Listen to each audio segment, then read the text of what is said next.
பழைய காலத்தில் ஒரு கிராமத்தில் அருணன் என்ற பக்தன் இருந்தான். அவன் தினமும் சிவன் கோவிலுக்குச் சென்று பூஜை செய்தான். ஒரு நாள் அவன் மனதில் ஒரு எண்ணம் வந்தது. நான் இவ்வளவு பூஜை செய்கிறேன், ஆனாலும் எனக்கு செல்வம் ஏன் கிடைக்கவில்லை என்று கோபப்பட்டான். அந்த இரவு கனவில் சிவபெருமான் அவன் முன் தோன்றினார். சிவன் சிரித்து கேட்டார், நீ என்ன வேண்டுகிறாய்? அருணன் உடனே சொன்னான், எனக்கு அளவில்லா பணம் வேண்டும். சிவன் சொன்னார், நான் தருகிறேன், ஆனால் ஒரு நிபந்தனை. உனக்கு கிடைக்கும் செல்வத்தை மற்றவர்களுடன் பகிர்ந்து கொடுக்க வேண்டும். அருணன் சம்மதித்தான். அடுத்த நாள் அவன் வீட்டில் தங்கம் பணம் நிறைந்து விட்டது. ஆனால் அவன் பேராசை அதிகமானது. யாருக்கும் உதவி செய்யாமல் எல்லா செல்வத்தையும் தன் வீட்டில் வைத்துக் கொண்டான். ஒரு நாள் மீண்டும் சிவன் அவன் முன் தோன்றினார்.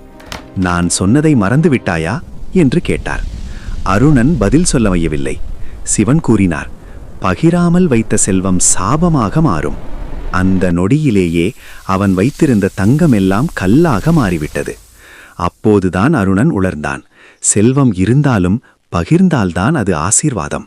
ஈசனை பிடிக்கும் என்றால் ஓம் நம சிவாய என்று பதிவிடுங்கள்.